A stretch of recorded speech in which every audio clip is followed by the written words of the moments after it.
Hello, everyone. Welcome to Brew Jackets. It's a fun Blue Jackets themed podcast. My name is Kevin.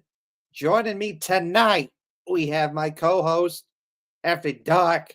We got William, the man who has the courage. Yeah. And we got Ryan, a fun guy who I know I could count on to say the word wood. Um, Oh, and join us just right now. We also have the man of truth. A lot of stuff going on in the Blue Jackets world today. We have Kent Johnson signing a 3-year deal with the Blue Jackets. We have Kirill Marchenko signing a 3-year deal with the Blue Jackets. Patrick Laine is finally out of the players program. So hypothetically speaking, he could be traded. Maybe, maybe not. What does that mean for the Blue Jackets? We'll talk about that. And I got some fun pictures to show you of just what different Blue Jackets players are doing with, their summer break. All that and more on today's show. Welcome to the show, everyone. Hell yeah. Welcome in, welcome in. If you're wherever you're watching from, don't forget to like and subscribe or whatever the buttons tell you to do there. If you're listening from uh Google, Spotify, Apple Podcast, then we appreciate you as well, all of our audio listeners. Um and just to I have to say this at the head. This episode is brought to you by BetterHelp. Um So we got a lot to talk about today. This off season has been very spicy, and it's about to heat up even more. I'm very curious as to what's going to happen here. As Kevin mentioned, Patrick Laine is out of the NHLPA Players Assistance Program. Uh, Prior to entering the program last season, he had requested a trade from the Blue Jackets, and so this came to light uh, not that long ago after the season was over, and now everyone was aware he had asked for a trade and everything like that. So um, the Blue Jackets have a brand new front office. Uh, Don Waddell is there as the GM president. Now I have Dean Evison as a new coach, and he could possibly bring in some new assistant coaches or different types of coaches to help him out. So there's a change of scenery here already. Obviously, many of the staff are going to be the same, but there's a change in scenery. And we've talked about the possibility of, Laine maybe having a change of heart or something like that. I mean, I've seen some people online that are pretty sure that he's going to get dealt, that there's going to be some sort of trade out there. And I wouldn't be too surprised at that because, it's already come out and it's already been kind of expected. He sold his condo last year. So I don't know. I'd be curious though. So he's available. Teams are allowed to talk to him, talk to his agent, and everything like that. But Yeah, I mean, this, it could happen. so what? He could have a change of heart. I mean, Yeah. we just saw Martin H. just sign with the Hurricanes when he was supposedly wanted out. Yeah. No, that's true. That's true. That had been talked about and everything, and then Don Waddell came here, and so maybe that gave him a little bit of change of heart to maybe just want to sign back with the Hurricanes too. So time will tell. A lot of people are pretty stuck on that he's going to be traded. So let's talk about his trade value real quick. And everybody knows that Patrick Laine could be a top contender. I mean, he's absolutely off the charts when earlier in his career. I mean, he came out of the gate swinging at like 18 years old, getting tons of goals and being amazing. He did that for years too. It seemed like once he was traded from Winnipeg to the Columbus Blue Jackets, he just couldn't stay healthy. In fact, that year he was traded, he only played 46 games. He played one for Winnipeg. And I'm pretty sure that he was traded like after an injury or something like that. No. So what happened there is that the 2020-2021 season, you're basically playing teams in your division that are somewhat geographically close by. Oh, that was still a shortened season. Yeah. Oh, okay. And so 2020, 2021 season, that's the season where you're playing teams that are basically in a division 8 times a year, and they're somewhat geographically close by, somewhat. Some of it didn't make sense, some of it did. It is what it is. But the rule is that if you got traded to a different team, you had to, sit there for 2 weeks in like a hotel room in that city that Oh, you yeah. got traded to. Mhm. And then once you were done with that, then you could go play for the team. And that's what happened to Patrick Laine. That's why he didn't play for some of those games, is he got traded during that season for, Dubois and Jack Roslovic. Yeah. For Dubois, and obviously the Blue Jackets got Jack Roslovic in that deal as well. But for both Dubois and Jack Roslovic and Patrick Laine, they basically had to quarantine themselves for 2 weeks. So that's why Right. they were not able to play those 2 games there. Yeah. And yeah, I kind of forgot that was also the shortened season there. But in any case, he in the next 2 seasons, so in 2021-22, he played 56 games, and then he played 55 games in 22-23. In both those seasons, he didn't play anywhere close to 82 games, but he still got over 20 goals and had over 50 points. So you know what type of player he is when he's healthy. And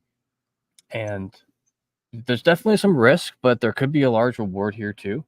In his 82 game seasons, he scored 44 goals and 70 points. And then in the shortened 2019-20 season, he had 28 goals and 68 points there too. And so I could see a lot of people being very interested in Laine. I don't think he's going to be a hard move. I think if anything at all here, just his contract compared to his performance due to injury, which isn't really his fault, but due to injury, I'd say that his contract might get in the way of it. There's 2 more years, and he is at 8.7 million cap hit each of those years. And there are only so many other teams out there that have the cap space like the Columbus Blue Jackets have available. So I think this could be one of the biggest moves of Don Waddell's career with the Blue Jackets. And because this is going to be one of the first things that defines, like, oh, this is how it's going to be, or this is how it's going to go from now on. Now, he's already made, obviously, the coaching hire and everything. That's a huge move for his career here, too. But you have to, in my opinion, you have to get something huge for Patrick Laine in return. He's just that valuable, although his recent stats due to injury have not shown that. But what do you guys think? What would be a return for someone like Laine? Well, we have to base this off of what's been reported recently by Aaron Portzline, which is that as of now, the Blue Jackets are just looking for draft picks and prospects for Patrick Laine. And when you think about it, it does make sense to me. And the reason it does is because, it is what it is. The injuries aren't your fault, Patrick Laine, but unfortunately for you, there's been some moments you just haven't been able to play some games. And when teams see that, it's no disrespect to you, but they're going to look at that and say, I'm not so sure about that. Why do I want to get a contract and pay a dude $8.7 million for a guy who's shown that he unfortunately gets hurt? Now, on the flip side of that, there is, like you said, Hefty Duck, there is that potential, there is that benefit that you could get if you get Patrick Laine, which is the dude has shown that he is a 20 to 40 goal scorer. The dude can go on an absolute heater scoring goals. He's shown that with the Jets. He's shown that with the Blue Jackets. And there's 2 stretches that really stand out to me. When he first got to the Blue Jackets in the 2020-2021 season, his first 10 games were 6 goals, 4 assists for 10 points. And then in the 2021-2022 season, he went on a heater. I don't remember the exact number, but it was something like he scored like, I want to say it was like 10 goals in like 18 games. So, and then a big moment that stands out to me was the Blue Jackets during the 2021-2022 season. The Blue Jackets are in Montreal. It's tied up at 1 with 7 seconds to go in the third period. The Blue Jackets are on the power play. They win the faceoff. Puck goes to Laine, and Laine, who has an awesome shot that very few people have, just shoots it, and he just blows it right by the goalie. No chance. And the Blue Jackets would win that game 2-1. And he's overtime winners for the Blue Jackets. So the talent is there. That's what you're getting. There is the positives. I do think, in my opinion, it's probably something like the draft pick / prospect sort of thing. Maybe if you retain some of the salary, maybe you can get like, a better player / draft pick, or maybe a prospect or something like that. But for now, it's probably going to be something like a draft pick / prospect or two. Don Waddell has said that he does want to try and make a hockey trade with this, where you get a player for player and maybe a pick or prospect or something. So that's still a possibility too. But I think the contract kind of gets in the way, and his, inconsistent play, where sometimes he gets hurt, unfortunately, and sometimes he does play good. But I think, that also kind of gets in the way too. So probably a player / pick prospect, sort of thing. And I suspect that the pick would be at least a first round, second round pick. Yeah. I mean, like something pretty high up there. So I gotta ask some of the other guys here too, because they're fans of other teams and everything like that as well. So, Beezer, I mean, how would you feel if you woke up tomorrow morning and Patrick Laine, boom, traded to the Phillies, and The Phillies sorry. are my favorite hockey team, We baby. were just talking Like, shit yeah. about baseball before the thing, the Flyers. And besides that, y'all need some more creative names. I mean, they're just too similar to each other.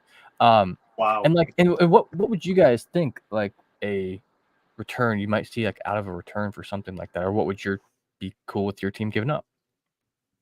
Well, Lawton, being a guy that's been in a lot of trade rumors for the Flyers. I mean, probably. I don't know. I don't know about that. We have to look at a lot of prospects, because who just haven't been performing. Maybe I don't know. I honestly don't know, man. Honestly, if we had the money, first of all, it's all about having the cash. Yeah. We don't have that. We don't have Patrick Laine money, but if we did, we probably have to give up one of those first round picks next season, maybe even more. We'd probably have to give up, maybe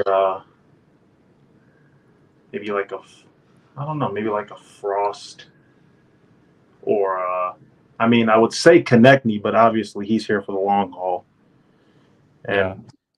But geez, there's just so much that could possibly go back to Columbus for Patrick Laine. I can't really think of it. Yeah, well, like you said, just don't have Patrick Laine kind of money. I mean, that might be an answer from several teams. We just don't have that. So I gotta ask you, Wyan, too. Like what what would it take for the Bruins to pick up someone like Patrick Laine? Yeah, see, I love Laine, but I don't see a way that we could really pick him up right now, because yes, we have a lot of cap space, but most of it's going to go to Jeremy Swayman when he eventually gets signed. So yeah, we basically have no money, and I don't think Laine would get like a massive return if you traded him right now, to be honest. Like, I know he has that potential, but like Kevin said, the contract and also the health are going to be major concerns from teams. Yeah. I mean, as far as current cap space goes, the Washington Capitals have some of the most cap space here, and they probably have decent money behind their team as well. I don't really know how big of a market they're in. The Golden Knights have a massive cap space. I don't know if this is including like people like off of for injury right now either. And Flyers have a lot of cap space, but maybe not as much money. And yeah, it looks like projected current cap space. Man, Cap Friendly would be a great tool to use right now. I'm using Puckpedia right now. Sorry.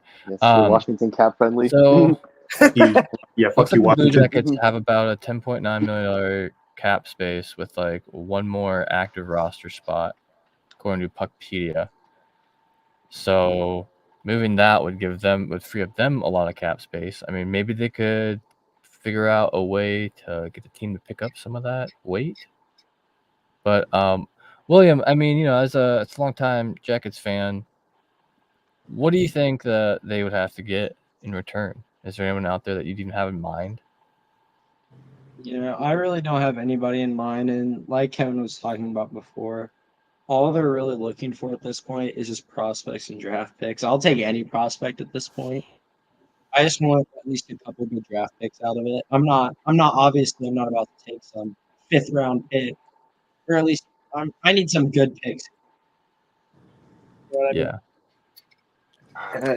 I gotta say this too, is that I've seen this on Twitter, is that some people automatically assume that just because Patrick Laine has requested a trade, that people just assume that the Blue Jackets have to trade him. No, they don't. That's what No, some they news don't outlets have- have been kind of They don't have to.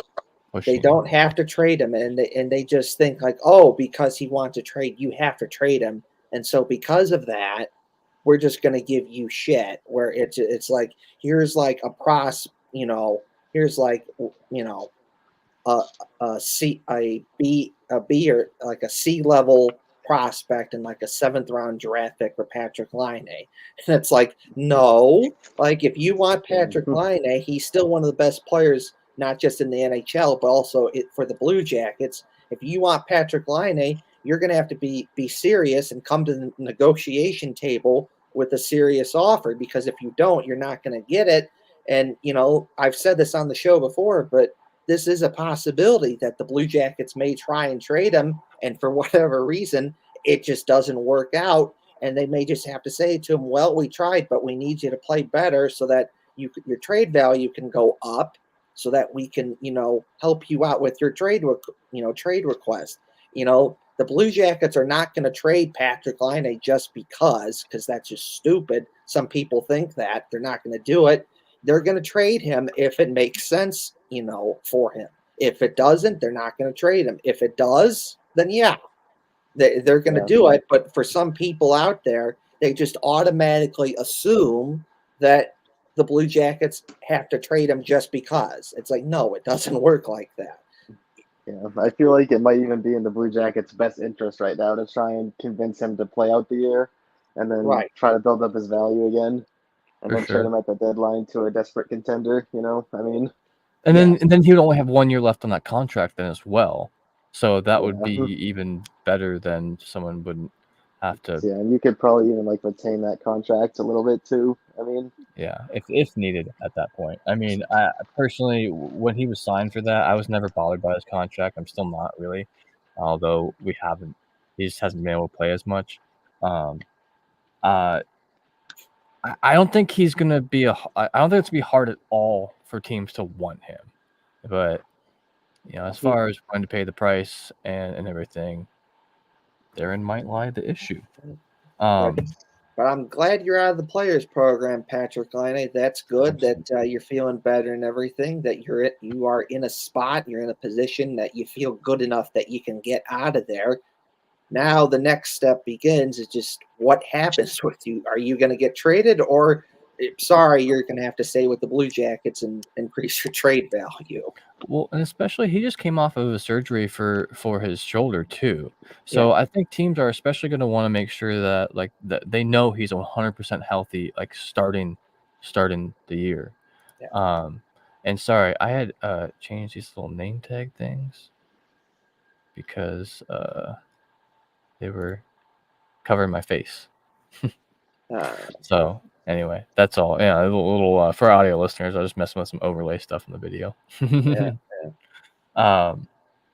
But yeah, I mean we can talk about some other people's contracts too, because I mean we're gonna come up on it here real soon with KJ and Marchenko. Why don't we're a little bit early for it, but why don't we go ahead and roll the ads here, and then we'll get talking about KJ and March. They'll give us a little extra time. So here is the first ad read. There we go. What are your self-care non-negotiables? Maybe you never skip leg day or therapy day. When your schedule is packed with kids' activities, big work projects, and more, it's easy to let your priorities slip. Even when we know what makes us happy, it's hard to make time for it. When you feel like you have no time for yourself, non-negotiables like therapy are more important than ever. If you're thinking of starting therapy, give BetterHelp a try. It's entirely online, designed to be convenient, flexible, and suited to your schedule. Just fill out a brief questionnaire to get matched with a licensed therapist and switch therapists anytime for no additional charge. Never skip therapy day with BetterHelp. Visit betterhelp.com/THPN today to get 10% off your first month. That's BetterHelp, HELP.com/THPN for 10% off your first month. Know the beautiful thing about being a sports fan? There's only like 2 days in the whole year without a game. With so much happening and so much action, that just makes about every day game day at DraftKings Sportsbook. It's easy for first-timers to get started. Try betting on something simple like picking a team to win. Go to the DraftKings Sportsbook app, select your team, and place your first bet. It really couldn't be any easier. And if you're new to DraftKings, you gotta check this out. New customers bet $5 and get $150 in bonus bets instantly. Download the DraftKings Sportsbook app now and use code THPN. That's code THPN for new customers to get $150 in bonus bets instantly when you bet just $5. Only on DraftKings, the crown is yours. Gambling problem? Call 1-800-GAMBLER, or in West Virginia, visit www.1800gambler.net. In New York, call 877-8-HOPE-NY or text HOPE-NY 467-369. In Connecticut, help is available for problem gambling. Call 888-789-7777 or visit ccpg.org. Please play responsibly. On behalf of Boot Hill Casino and Resort in Kansas, 21 plus, age varies by jurisdiction. Bonus bets expire 168 hours after issuance. Deposit and eligibility restrictions apply. See terms and responsible gaming resources at dkng.co/base. And we're back.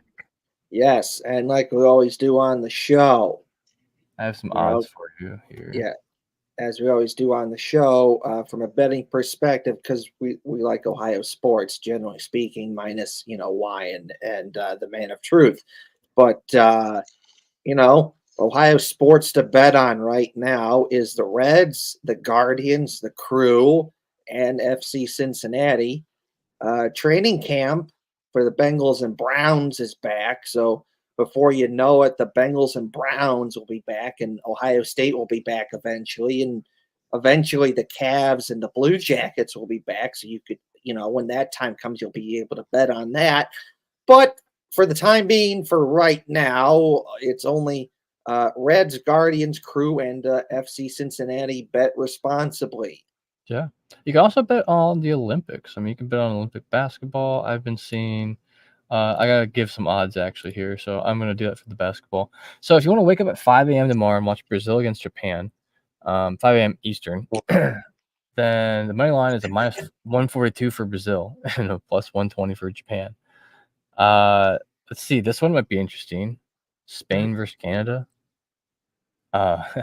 Spain is a plus 410 and Canada is a minus 550. So there's absolutely zero betting advice going on here. It's just some odds. That one's unique in how far apart those numbers are. Shit. Can you bet on? Can you bet on ping pong? Probably. Yeah. Is that that's a Summer Olympic one? Yeah. Yeah. I didn't look it up. I'm already X'd out of it. You should ask me 5 minutes ago. No, I'm kidding. But seriously, so we got some more stuff to talk about here as far as contracts go.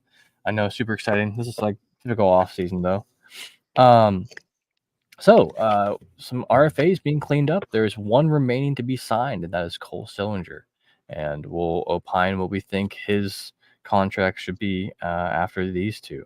So Kent Johnson, he was signed this week, re-signed, extended, whatever you want to call it, to a 3-year deal at $5.4 million, with a cap that makes a cap hit of $1.8 million per year. And the deal he had made, the deal prior to that was a 3-year, $2.7 million deal, and that had a cap hit of $925,000. So that's pretty like typical kind of entry level contract for him. And now he's getting the the level up contract that he may deserve. And I think this is another one kind of like Yegor Chinikov, where it's like, all right, this is time.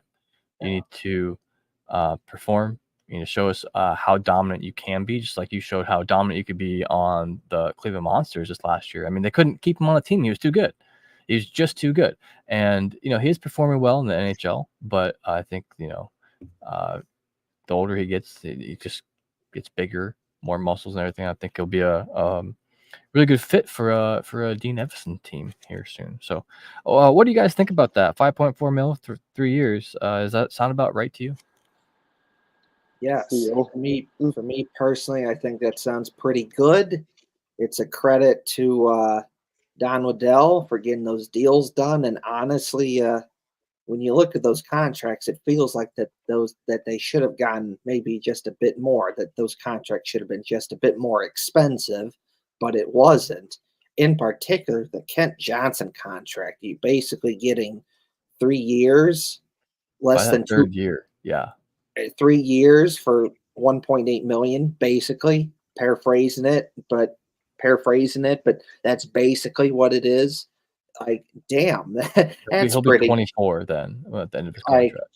Like, damn, that's pretty cheap. Like, I thought he would be at least 2 million, but they got it under 2 million. So it's a credit to Don Waddell and the Blue Jackets for getting it done like that. And Kent Johnson, you've shown you can be a good player, and let's see more out of you. You played good for the Monsters. You played good for the Blue Jackets. Let's see more out of you and see if you can do it on a more consistent basis. And it's a similar thing with Kirill Marchenko. Is his first 2 seasons, he's been a 20-plus goal scorer. The first season, he set a new record for most goals scored by a rookie in Blue Jackets history. And the following year, he beat his own goal record. The following year, he's shown he can be a good player. Can he do it on a more consistent basis? And again, I thought that contract was going to be a little more expensive than it actually was. So credit to the Blue Jackets for getting those contracts done and getting it, cheaper than expected. And 2 or 3 years down the road, we may be looking at that and saying, wow, that's a good contract. The Blue Jackets got a good deal right there, especially with the salary cap going up starting this season. And to this date, it is now official that the Blue Jackets still have never had a player actually go to arbitration. They've had players file for arbitration, but they've never actually had a player actually do arbitration. Aaron Portzline reported that Kirill Marchenko was ready to do it. He was ready to get on a plane to go to Canada for an in-person hearing for arbitration. But then the signing happened and that went away. So to this date, the Blue Jackets in their team history have never had a player who has done arbitration, one that's filed for it, arbitration, but they've never actually had a player that's actually done arbitration. So good for you. Yeah. So I got to ask you, does anyone here think that Kent Johnson's being overpaid? Nah, I think that's a damn good bargain. I think it's a great price. I mean, that's probably like a loaded question, but yeah, I mean, I think too by this 3rd year, I mean, he's only proved to getting better.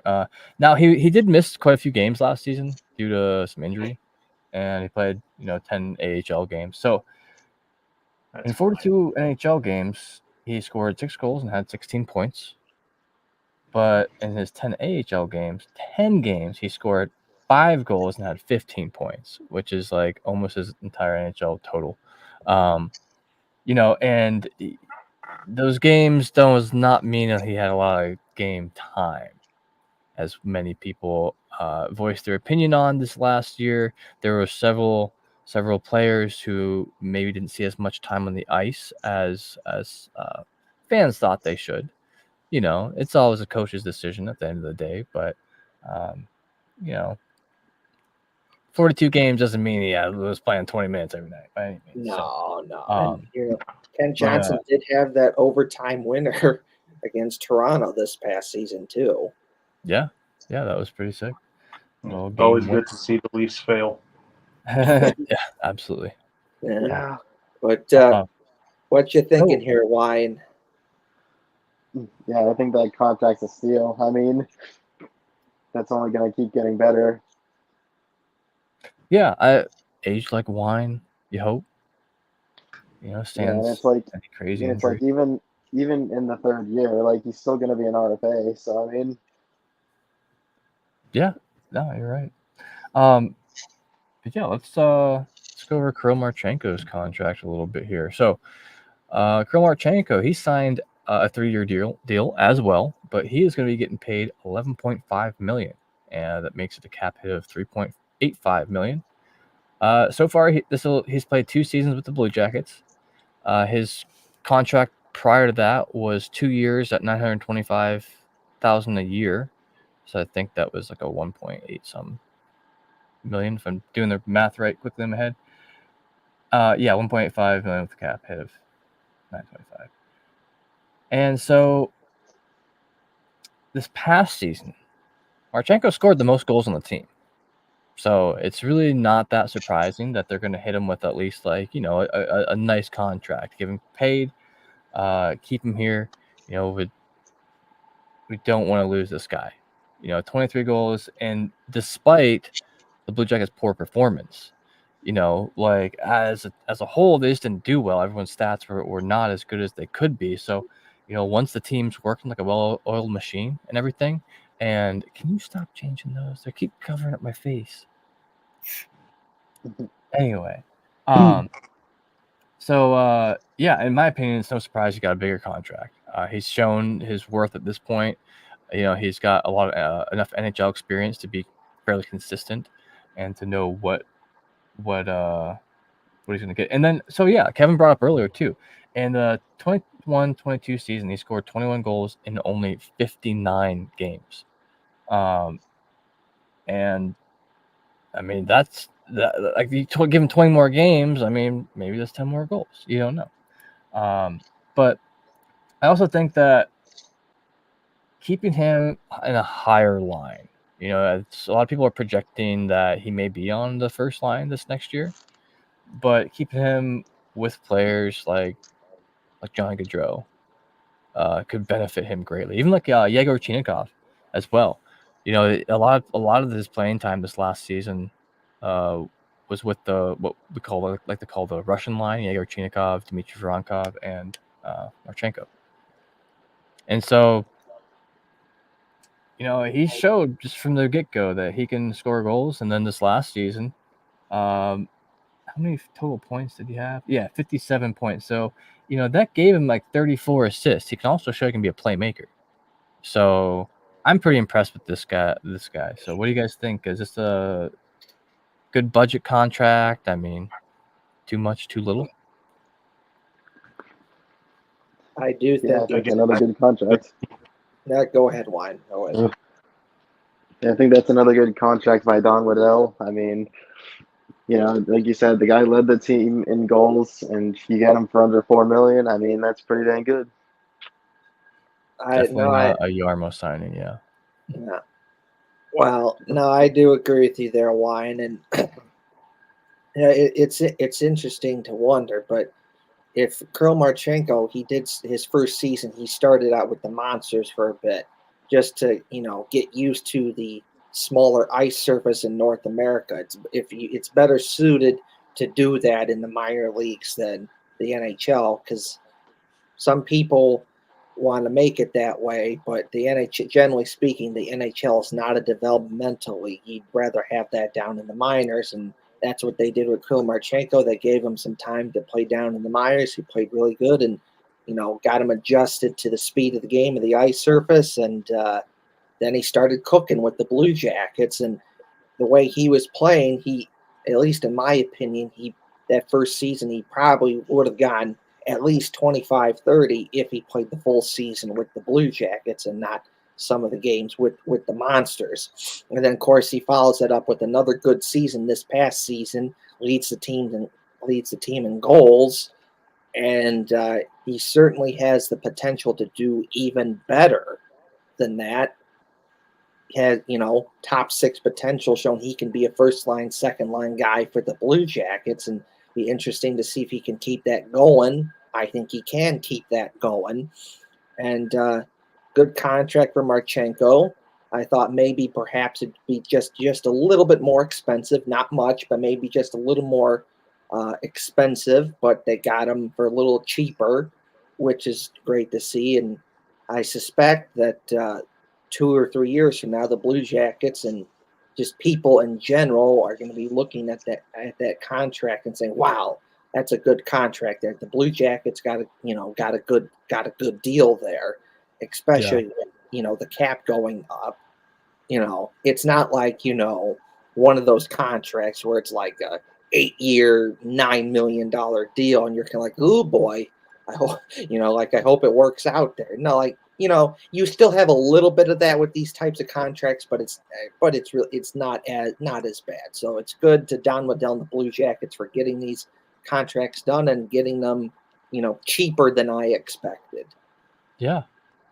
Yeah, no, I personally am already feeling the change from Yarmo. It's not that he never wanted to pay people. It seems that he wanted to pay just certain people sometimes. And also, it's important to note that he re-signed players that Yarmo picked. I mean, so he didn't have quite as much incentive to keep them as maybe Yarmo did. Even though they're great players, I'm not saying that like they were here only because Yarmo had incentive because he chose them. But like what I'm saying is, he sees these guys' potential and sees what they're worth and everything too. That is a good point there, Hefty Duck, which is that Bob McCalgett, he said this on his Twitter space when, a couple times during, past couple months here when he does these shows on his Twitter space, which is that with Don Waddell coming in here, it's a new guy with a new vision, with new eyes on someone that, generally speaking, he doesn't know who these people are. So it's a new, fresh perspective on all of these guys. And generally speaking, he's not going to have, I guess you could say, the same connection to these guys that like a Yarmo or a JD would have. So, like, again, and I'm not even saying that he would get rid of Kirill Marchenko or Ken Johnson or one of these other guys, but you do make a good point there that because he has no connections, generally speaking, to these guys in some hypothetical scenario, he easily could, from his perspective, easily could have, gotten rid of them because he doesn't have the same connection to him that he does like a Yarmo or a JD. So you do bring up a good point there that, he recognizes that these guys have talent and that he's chosen to keep some of these guys that Yarmo put on the team and keep them here. Yeah. Yeah. And that's going to come up more over the next few seasons as well. So I think we have enough time here. Do you have any clips or anything today, Sure? I got some pictures. Okay, well, we can wait on that. We have plenty of time, if you don't mind. Yeah. What I wanted to do was talk a little bit about more since we're already talking contracts, talk a little bit about some of the rest of the team's contracts, and realistically, we're going to be being more critical of the former GM and everything. Not really like. I didn't mind him while he was here, absolutely not. But we're gonna have to look at some of these and see how they aged and see how it's going. So I want to start with like the highest paid, and let's just go down the line a little bit. Currently, the highest paid player on the Columbus Blue Jackets is Johnny Gaudreau, making $9.75 million a year. I'm going by yearly cap hit too, because I think, and we'll go by. So he's got after this season, he's got 3 more seasons. So he's got 4 total seasons left on his contract, and he's 30 years old. Last season, he was the top on the leaderboard on the Blue Jackets with points. He had 60 points, 12 goals, 48 assists. So he played 81 games. He missed 1 single game for something I think it was like really important, probably. In any case, 60 points. I mean, as the best player on the team, he's getting paid the most. So by best, I mean getting the most points. What do you think? Is that a decent value for the next 3 years? Yes, considering the situation that Johnny Gaudreau has been put in the first 2 years with the Blue Jackets, that's pretty damn good. Considering that, it's no disrespect to Johnny Gaudreau, and it's not necessarily really his fault. It's just, he's done the best he can with what he's been given, and to put up those types of numbers and to do good is good. And to show that he has had good chemistry with Boone Jenner and Kirill Marchenko. He had good chemistry with Alex Nylander. He's had good chemistry. Sean Monahan. Of course not. Of course he has with Sean Monahan. Of course he's with the Blue Jackets now. But with Alex Alex Nylander and a couple other players that you can name that he's played good with, given the circumstances. Injuries and other stuff, haven't been the greatest, and he's still done well.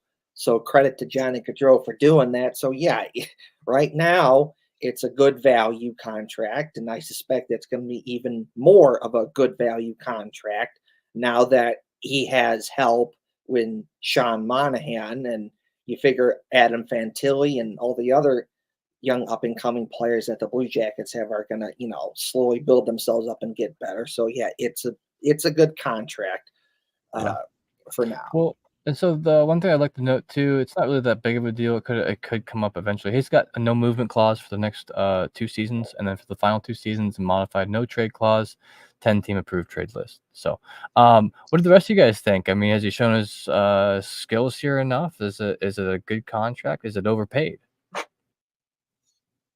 Too long. What do you think? Anyway. We're talking about Johnny Gaudreau, correct? Yeah. Yeah, I think maybe for the production you're getting, it's a little bit overpaid right now. But again, you were paying for the 115-point player when you signed the contract, and you can't see the future, obviously. So I mean. And his team helped him to that 115 too. I mean, he's an extremely great player. Yeah, but he was on a very good line. Yeah. But yeah, I mean, with Sean Monahan, the guy he had chemistry with in the past, I mean, he could live up to his contract this season. You never know. Yeah. Well, and he's who I kind of want to talk about next here. Unless anyone had any other final thoughts here on Johnny Gaudreau. Man of truth or William? Going twice. If I speak, I'm in big trouble. Okay. Yeah, that's fair. William, anything? I agree with what Ryan said. Right now, it seems like a little bit of an overpay, but I'm just hoping he can prove me wrong. Yeah, and I mean, if the team would have won more than 20 games, yeah, they would. Sure, he would have done better. So we already talked about Patrick Laine's contract a little bit. He's 26 years old with $8.7 million cap hit for the next 2 years. We already talked about the value and the possible trade with that, so I'm going to skip over that one. But he is the second most highest paid player per year on the team. After that, now this is going forward. Sorry, this is forwards only for right now because we'll switch defense really quick after this. So Sean Monahan, he just got a contract for $5.5 million over the next 4 years. No movement clause for the next 3, with the modified no trade clause at the 4th year in 2027-28. So he's 29 years old. Puts him just a year younger than Johnny. He's going to be 33 at the end of his contract. Last season, he played 83 games. Believe it or not, he played 83 because he was traded from Montreal to Winnipeg. So he played 1 extra game in there somehow. And in those 83 games, he had 26 goals and 33 assists, which would have put him at second place on the Blue Jackets with 59 points, one behind Johnny Gaudreau. So, and the season before that, he played 65 games, 8 goals, 15 assists, with 23 points. So, it looked like he was cooking last year. And maybe he's on a nice upswing here, and maybe these, the 60-point player is possible for him again this year. 5.5 over the next 4 years. Keep in mind the cap is rising. Is it worth it? As of now, so. You're getting a go ahead, Manitour. As you know, I think he's pretty darn good. I've seen him play on the Canadiens. He has some pretty, clutch goals. He you're getting a pretty decent goal scorer who is pretty durable. And again, with that chemistry he has with Johnny Hockey, I think he'll be well worth it. As long as that injury bug, as long as he has some bug spray to evade that injury bug, because But that's good cash, if I'm being honest. Yeah, I mean, I think that's what Don Waddell was looking at too. Was in part the trying to get Johnny Gaudreau back on his 100-point track too. Yeah, by adding Monahan. So I think that's good because Johnny is there. What about you, William? You have any qualms about Sean Monahan 5.5 in the next 4 years? I got no problem with that at all, to be honest. Righto.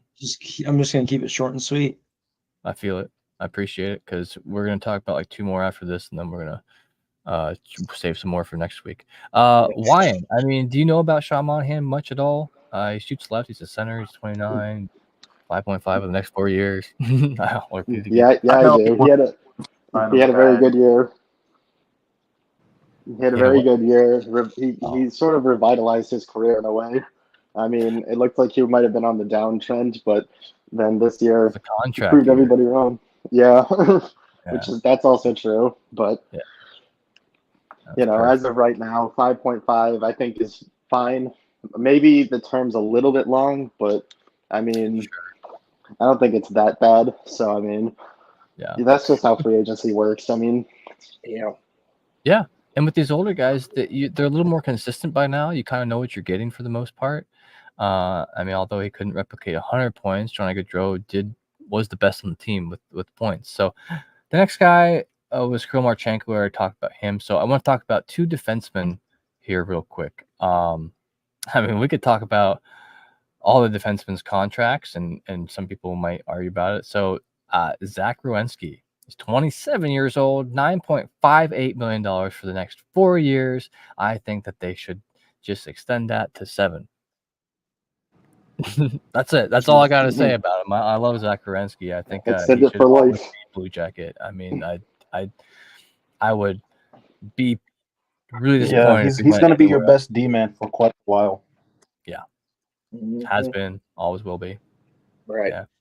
No, I do agree. That is, some people, I've seen the comments, some people don't like that contract that Zach Werenski has, and they think it's a bit much and stuff like that. And that's okay to think that. But me personally, I think it is a good contract. That's kind of the price you have to pay if you want to have top talent.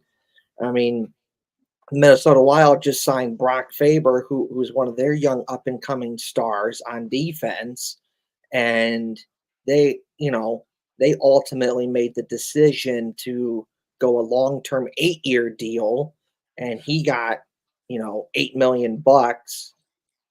So, so that 8 to like 9 million plus area, generally speaking, for some of those good players, if you want it, that's what you're going to have to pay. And it's ultimately the decision of, do you do it now or later? And in case of the Blue Jackets and the Minnesota Wild, they made the decision to do it now. And I like Zach Werenski. He's just been an awesome player for the Blue Jackets ever since he started playing with the Blue Jackets, first season was 2016-2017 season, and big season for him that year. Helped the Blue Jackets win 16 games in a row and 108-point season, make the playoffs. They did get a win in that series against Pittsburgh, Game 4, and Zach Werenski's a big reason why the Blue Jackets made it 4 straight trips to the playoffs and knocked out Tampa Bay and Toronto.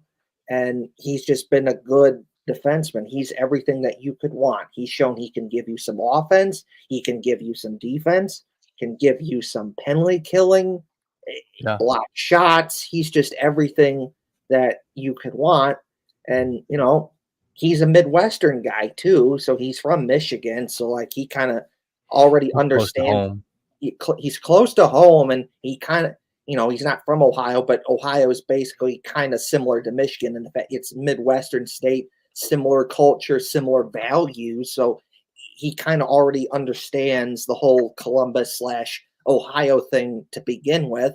So that's good too. And, you know, I just like it. It's a good contract, and I like Zach Werenski, and I just like it. And for the Sean Monahan contract, again, I like it. Maybe it's a bit long, and maybe it might be one of those contract years from now where you go, ooh, that's a bit much. I wish we didn't do that. Or the flip side, it could be like a couple years from now. You could be like, yeah, that's a great contract. I'm glad we did that. So it is what it is. I like the Sean Monahan contract, and I like Zach Werenski's contract and Zach Werenski as a player. I didn't even bring up his stats yet. I totally forgot.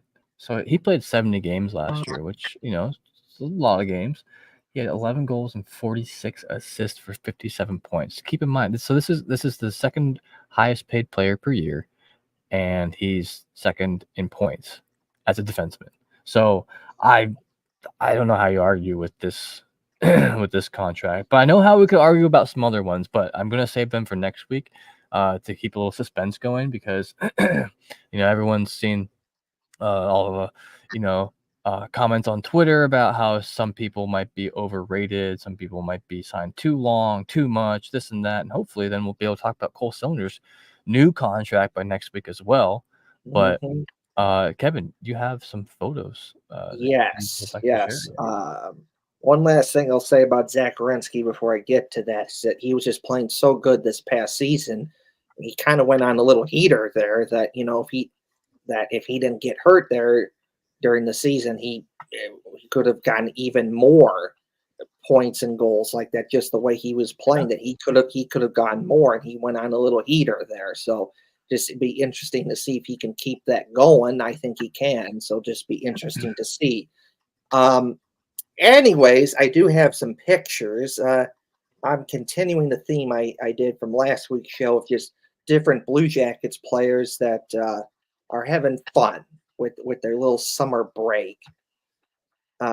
So the first picture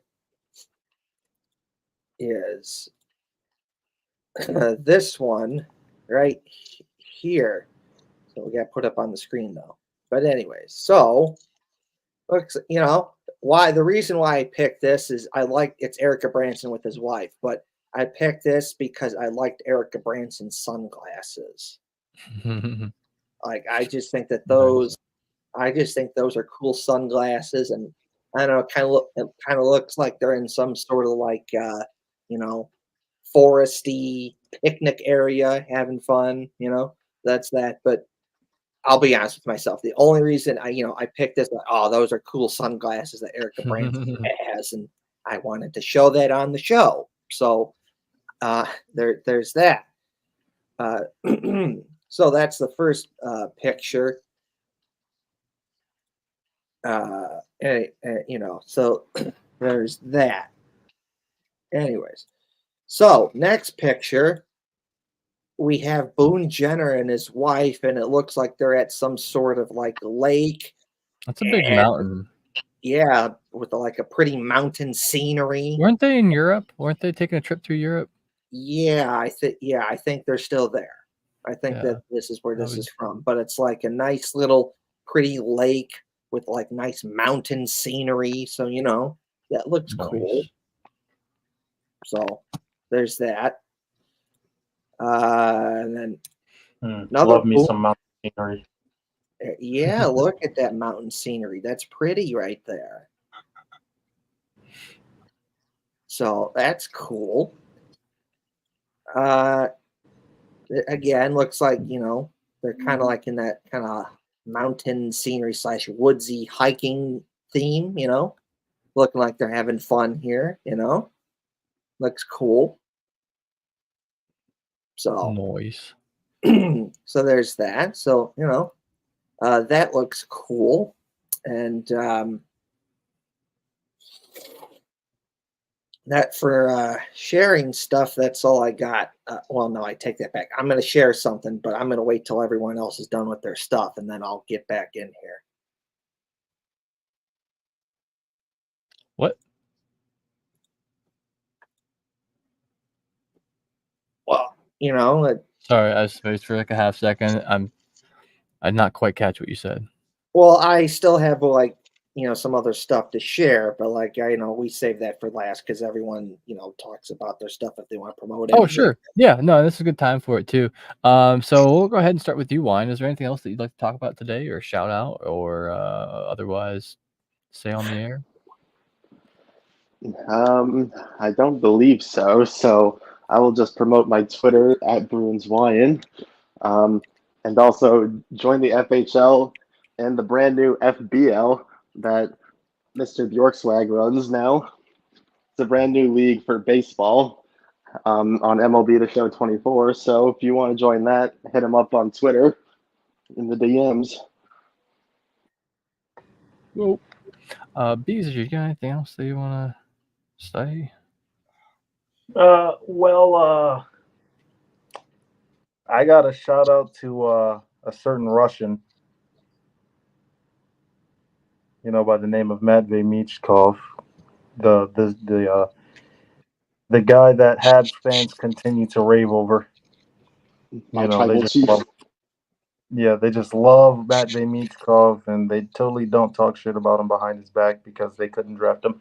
I also have to plug got to plug the FHL, obviously, and the FBL. Hit that up. Got to plug my Twitter. Young Biza with an AH. And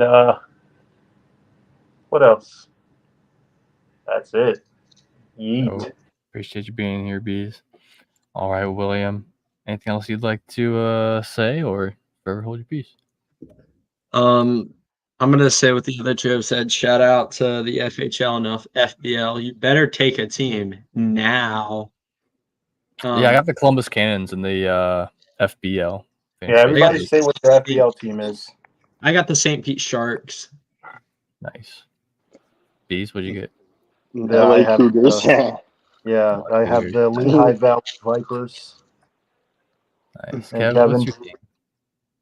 I have the St. Paul Pandas, and the Pandas are cool because pandas are fun, and they have a black, light blue, and white color scheme, and they're fun because pandas. Nice. Shout out to the Pandas. And Oreo cow.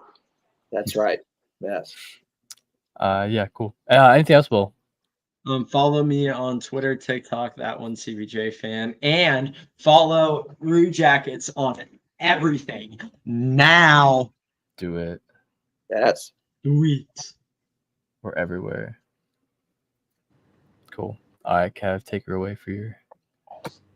Yeah. Okay. So, Union Blue Soldiers is having their annual march on Tuesday, October 15th, 2024. And one of the things that you can get when you're there is these new cool Union Blue Soldiers flyers, like this one right here that I'm holding in my hand. Look at it. See it? There it is. Right there. Right there. You can, if you come to the Union Blue Soldiers March on Tuesday, October 15th, 2024, we got 500 of these flyers.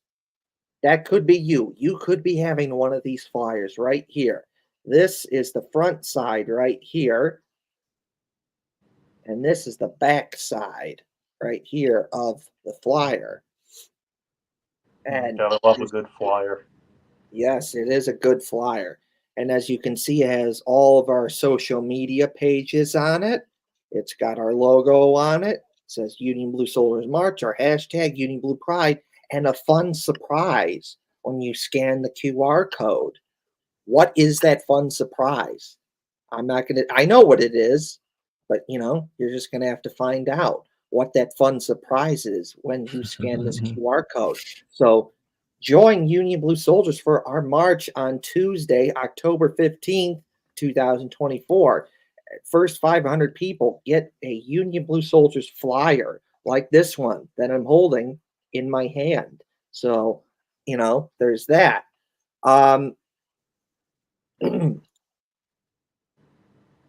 So there's that. Anyway, and then of course have to show the video.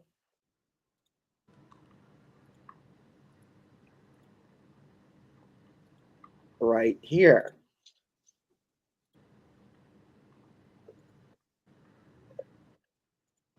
Oop. Anyways.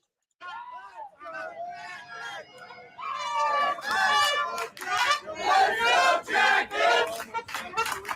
Let's go Jackets! Let's go Jackets! Let's go Jackets! Let's go Jackets! Let's go Jackets! Let's go Jackets! Let's go Jackets! Let's go Jackets!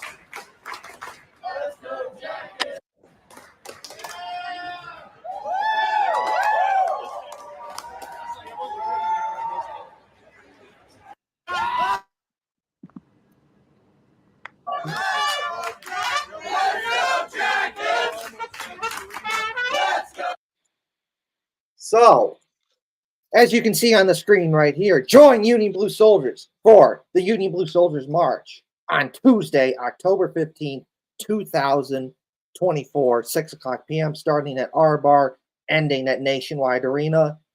Join us for the annual Union Blue Soldiers March.